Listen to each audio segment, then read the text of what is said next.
आज आपण बनवणार आहोत भरली कारली। त्यासाठी मी कारली स्वच्छ धुवून घेतली आणि त्यासाठी साहित्य मी घेतले आहे गूळ, चिंच, लसूणच्या पाकळ्या, कढीपत्ता आणि शेंगदाण्याचा कूट। हे भाजून शेंगदाणे भाजून घेतलेत मिक्सरमध्ये वाटून, आणि काही मसाले, काळा तिखट वगैरे। आता आपण कारली चिरून घेऊया। भरली कारली करण्यासाठी जसं चिरतात ना तसं असं आतून उभं चिरायचं, पूर्ण नाही चिरायचं, आतल्या बिया काढून घ्यायच्या सगळ्या। भरली कारली असं चिरून घ्यायचं। हे बघा असं व्यवस्थित चिरून घ्यायचं। आता आपण मसाला रेडी करूया। त्यासाठी चिंच आणि गूळ पाण्यामध्ये हे करून घ्यायचं, पाण्यामध्ये मिक्स। आता गूळ आणि चिंच एका भांड्यामध्ये घ्यायचं आणि त्याच्यामध्ये पाणी टाकून आता चिंच आणि गूळला छान मिक्स होऊ द्यायचं आहे ना, तोपर्यंत थोडा वेळ लागेल, अगोदरच ठेवायला पाहिजे करायला असं। आता याची मी छान अशी चिंच आणि गूळ मिक्स करून घेतले। आता आपण तयारी करूया। आता या शेंगदाण्याच्या कूटमध्ये काळा मसाला टाकायचा,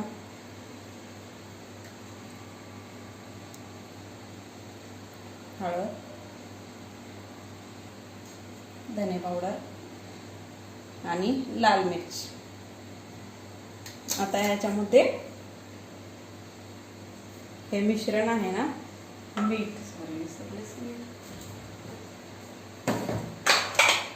मीठ पण टाकायचं आणि हे मिश्रण टाकून मिक्स करायचं। कारली कडू असतात, हे चिंच गूळ टाकल्यामुळं त्याचा कडवटपणा जातो। हे मिश्रण तयार झालंय। आता आपण या कारलीमध्ये भरून घेऊया। असं मस्तपैकी भरून घ्यायचं।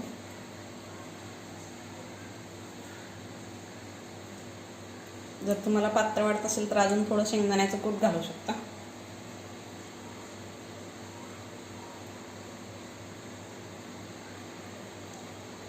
आता माझी कारली सगळी भरून झाली। आता आपण कढई घेऊन त्यात तेल टाकलं, थोडंसं नाही, जास्तच लागतं या भाजीसाठी थोडं तेल टाकलं। त्याच्यामध्ये मोहरी, थोडेसे जिरे आणि हे लसूण थोडं मोठं मोठं चिरून घेतलं मी।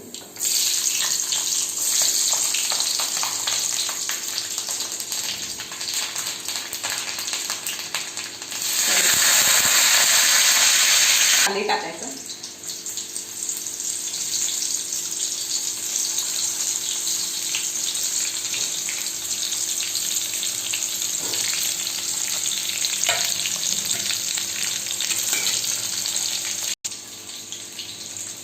त्याला झाकून ठेवायचं, वाफ लागेल चांगली। आता आपण थोडं पलटून घेऊया कारल्याला।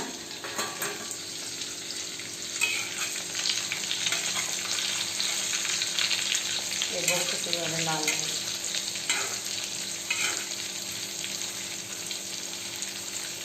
अजून झाकून ठेवायचं याला।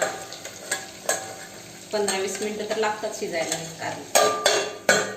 असं थोड्या वेळाने पलटत राहायचं याला, कारण ते इकडून सगळीकडून भाजलं जाईल असं।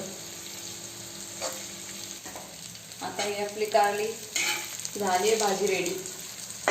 ही आपली भरली कारली रेडी, मस्त चपाती सोबत खायला।